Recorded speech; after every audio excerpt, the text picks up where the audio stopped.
अस्सलाम वालेकुम। पेश है आज का खास प्रोग्राम हमास हमले का मास्टरमाइंड कौन। नाजरीन, मैं हूं महविश मकीन, आप देख रहे हैं पे न्यूज़। नाजरीन, हमास का इसराइल पर हमला किसके कहने पर हुआ, इसके पीछे कौन है?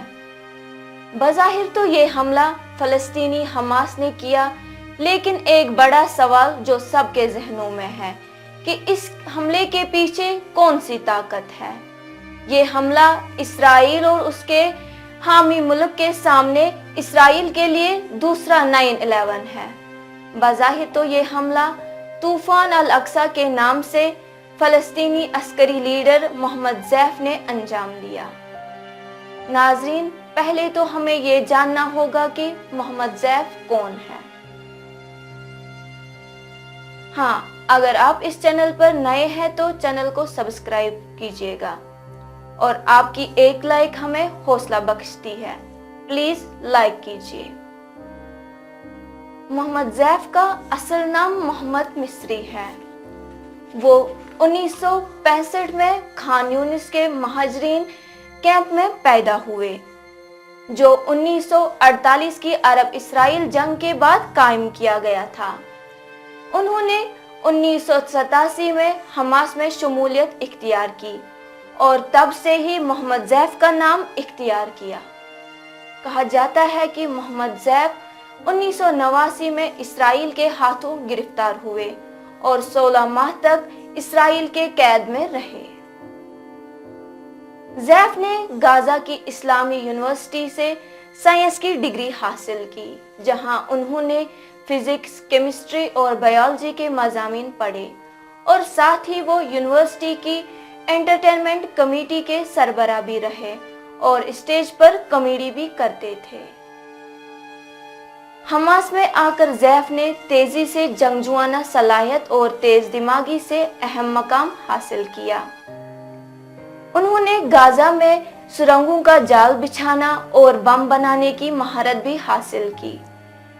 उसने कई बार इसराइल को काफी नुकसान पहुंचाया और इस तरह वो इसराइल का मतलूब तरीन अफराद की फहरिस्त में शामिल हुए। इसराइल उन्हें खुदकश धमाकों में अपने दर्जनों शहरियों की हलाकत का जिम्मेदार करार देता है। वही इसराइल के एक कातलाना हमले में ज़ैफ एक आंख और एक टांग से महरूम हो चुके हैं। साल 2014 में इसराइल ने मोहम्मद ज़ैफ की बीवी, 7 माह का बेटा और 3 बरस की बेटी को एक हमले में मार डाला। वहीं इसराइल ने मोहम्मद ज़ैफ के वालिद के घर पर हमला करके ज़ैफ के वालिद, बाई और दीगर रिश्तेदारों को भी मार डाला। मीडिया रिपोर्ट्स के मुताबिक हमास के करीबी ज़राए का कहना है कि इसराइल पर हमले की मंसूबाबंदी के पीछे 2 दिमाग काम कर रहे थे, लेकिन मास्टरमाइंड एक था। कस्साम ब्रिगेड के सरबराह के तौर पर मोहम्मद ज़ैफ और गाजा में हमास के सरबराह याह्या सिनवार ने मिलकर इस मंसूबे पर काम किया, लेकिन ये वाज़ेह नहीं कि मास्टरमाइंड कौन था। इस कार्रवाई की मंसूबाबंदी को इतना खुफिया रखा गया था कि इसकी तफसीलात से हमास के चंद रहनुमा ही वाकिफ थे। हमास पर नजर रखने वाले इलाकाई ज़राए का कहना है कि इस कार्रवाई में बहुत सी बातें तो खुले राज की तरह है, जैसे कि ईरान इसराइल का खुला दुश्मन है और हमास को किसी बड़े कार्रवाई के लिए तरबियत और वसाइल फराहम कर रहा है, लेकिन किसी बड़े ऑपरेशन की तैयारी किन मराहिल में है और ये किस वक्त होगा, इस बारे में किसी को कुछ इल्म नहीं। ज़राए का कहना है कि अगरचे तेहरान इस बात से आगाह था कि किसी बड़ी कार्रवाई की तैयारी की जा रही है, लेकिन हमास ने फ़लस्तीनी क़यादत, ईरान नवाज, लबनानी मलेशिया, हिजबुल्लाह या ईरान के साथ भी इसकी मुकम्मल तफसीलात का तबादला नहीं किया था। ज़राए के बकौल किसी को इसकी बनक भी नहीं पढ़ने दी गई। حماس کے قریبی ذرائع کا کہنا ہے کہ جس دور میں اسرائیل غزہ میں کام کرنے والوں کو معاشی امداد دے رہا تھا، اسی دور میں حماس اسرائیلی فوج کی نظروں کے سامنے اپنی مشقیں اور تربیت جاری رکھے ہوئے تھی۔ حماس کے بیرونی تعلقات کے سربراہ علی برکا کا کہنا ہے، ہم 2 سال سے اس کی تیاری کر رہے تھے۔ اپنے ایک حالیہ ریکارڈ بیان میں محمد زیف نے پر اطمینان انداز میں کہا کہ حماس نے اسرائیل کو کئی بار خبردار کیا تھا کہ وہ فلسطینیوں کے خلاف جرائم سے باز آ جائے، قیدیوں کو رہا کرے۔ ان کے بقول فلسطینی قیدیوں کو تشدد کا نشانہ بنایا جاتا ہے اور اسرائیل مسلسل فلسطینی علاقوں پر قبضہ کر رہا ہے۔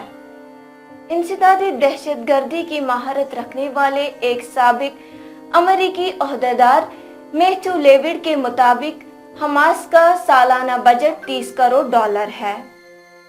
ان کا کہنا ہے کہ اس رقم کا کچھ حصہ ٹیکس سے وصول کیا جاتا ہے اور کچھ رقم عرب ممالک کے خیرات کے ذریعے حاصل کیا جاتا ہے۔ امریکہ اور برطانیہ سمیت دیگر ممالک حماس کو دہشت گرد تنظیم قرار دے رہے ہیں، جس کی وجہ سے حماس کو فنڈ میں دشواریاں پیدا ہو رہی ہے۔ تاہم کرپٹو کرنسی کریڈٹ کارڈ کے ذریعے حماس نے کافی فنڈ اکٹھا کیا تھا، تاہم اس میں نقصان کے بعد حماس نے کرپٹو کرنسی میں سرمایہ کاری ترک کی۔ ناظرین، حماس کی جانب سے اسرائیلی زیر قبضہ علاقوں میں 7 اکتوبر 2023 کے حملے نے سب کو چونکا دیا کہ اتنے طاقتور ملک پر حماس جیسی چھوٹی عسکری تنظیم نے کیسے حملہ کیا۔ اصل میں فلسطین مسلمانوں کے لیے ایک اہم مقام ہے، یہاں مسلمانوں کا قبلہ اول ہے۔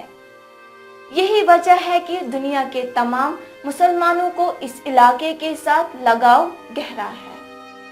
دوسری جانب سعودی عرب اور اسرائیل کی دوستی نے فلسطینیوں کو مایوس کیا اور وہ یہ سمجھنے لگے کہ وہ فلسطین کو بھول گئے۔ اور ایک بات یہ ہے کہ ایران عرب کی خلش نے حماس کو مزید طاقتور بنا دیا۔ ایران کی ہمیشہ فلسطین کو پشت پناہی حاصل رہی، جیسا کہ ایران اسرائیل کو کھلی دھمکیوں سے واضح ہو رہا ہے۔ ناظرین، میڈیا رپورٹس، تجزیہ نگاروں اور خفیہ ایجنسیوں کے مطابق اس حملے کے پیچھے ایران، لبنان، عراق کی کچھ سیاسی تنظیمیں، پاکستان کی ISI اور چین بھی شامل ہے۔ اگرچہ اس کے واضح ثبوت نہیں، تاہم ایسا حملہ کسی طاقت کے بغیر ناممکن ہے، لہذا اس حملے کا ماسٹر مائنڈ اسرائیل کے وہ ممالک ہیں جو اسرائیل کے وجود کو ناپسند کرتے یا فلسطین کے ساتھ ہمدردی رکھتے ہیں۔ شکریہ۔